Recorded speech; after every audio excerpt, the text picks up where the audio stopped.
Analog horror, the recent big thing in the genre, ain't it snazzy? You're having a good time watching a PowerPoint presentation with a CRT filter on, and then you find out that the third thing is scary? Yeah, analog horror can seem a bit by the books nowadays for a reason. It is. Anywho, I'm gonna give my unsolicited opinion on the topic I only sort of care about. Bad horror has been around for a while now, so let's start with something old. Creepypastas, ain't these a son of a bitch? You think you're all well and good playing your eBay copy of NFL Quarterback Club 98, and then holy piss, is that John Football's hyper-realistic dick and balls? The good old guts and gore of bad creepypastas, essentially the cheap jump scare of the media. You're having a good time reading the classic literature of Red Mist, and then, infanticide? How scrumptious! Save me a slice of that large intestine. There's plenty of instances of bad horror I can note off the top of my corpus callosum. Possessed Cartridge, .exe, hyper-realistic blood, media fourth wall breaks, god-awful grammar, hell, even the most well-known stories aren't safe. I already mentioned Red Mist, but if you think Sonic.exe or Jeff the Killer are banger stories, then maybe you failed English 10 for a reason. Ah yes, my favorite bully move, threatening someone with a firearm. Of course, there's plenty of good creepypastas out there too. NES Godzilla is really good up until he sells his dead girlfriend on eBay, and there was a lot of effort put into both that story and Ben Drowned. This isn't to say that you need to have more than just the story to make it good, but it certainly adds to the experience. All in all, I doubt creepypastas are going anywhere anytime soon.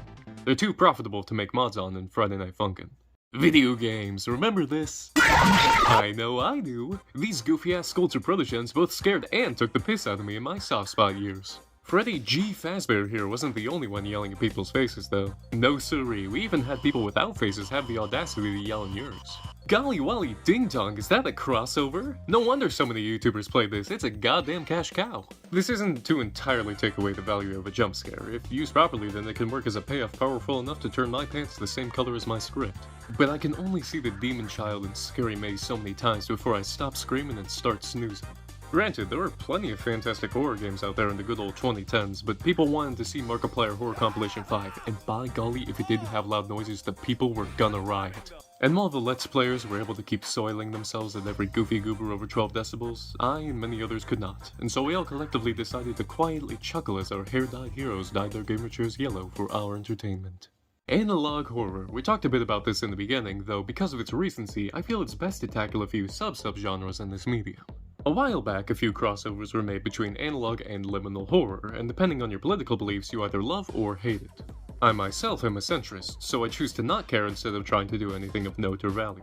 Kane Pixel is probably a name that comes to mind when talking about this combination. The guy made banger videos beforehand and is still making them now. And even if you aren't a fan of burn victim Henry Stickmin here, you can probably at least appreciate the look of everything. Look at that! That looks real! I wonder what other cool things people will do with the background, and it's all monsters. Some of this stuff isn't even liminal, it's just a spooky area with the threat of a monster. The location means jack if the only thing you're worried about is a spooky guy chasing you. Kane Pixel's videos work because the monster isn't the main focus, it's how the backrooms came to be and how it works. Sure, you can argue that this also goes against the horror of liminal space, but at least it's more true to form than whatever this is. FNAF VHS tapes got popularized around the same time as the subgenre, and from what I've seen, people haven't stopped making them yet, so it's still relevant to talk about them.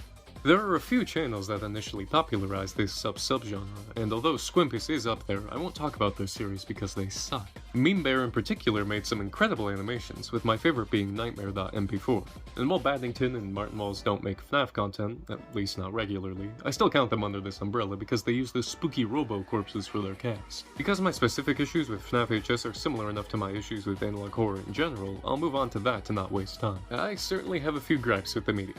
Rule of 3, still image cartoons, Google Slides, copying Alex Hister, literally just a jump scare, the same goddamn text-to-speech voice, and that's all I can think of. To talk a bit more about the still image gripe, I do understand that it still takes a ton of effort to make these drawings. It's mostly that I'm just spoiled by the Show for Children episode of Local 58. Genesis also shows that you can do still images really well, with this scene essentially just being a slightly animated still image. It looks great, and under the filters it's hard to tell it's a drawing at all. And as for the slideshow and other criticisms, I get it. It's the easiest way to make a video, and for some people that's all they need to make whatever video they want. Hell, editing this video was a piece of piss because of symbol editing, especially since it's so short.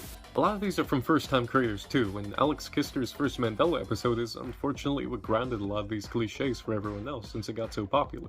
This applies to all my other criticisms too. A big part of FNAF and its fan games are the jump scares, and making a good slow burn experience is really hard and not really that necessary. Unless you're pretentious or a pyrocynical fan. And as for creepypastas, I don't know, maybe get an English degree or something before you touch the keyboard. Regardless, it's time to answer the question that sparked this dumbass video. What truly ruins horror? And the answer to this question is... repetition, predictability, and edge. That's it, those are the three main things. Thanks for sticking around for this lame-ass reveal, sucker. But in all honesty, that really is all you see in these different mediums. Haunted cartridge and ketchup-stained eyes? All three. Jump scares galore, repetition, and predictability.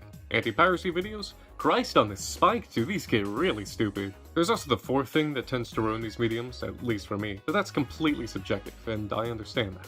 Regardless, I will project my thoughts. Stop making your monsters look like this. This is more specific to games, but I've watched more than enough Manly Badass Hero to understand how down bad some of you are for eldritch horrors.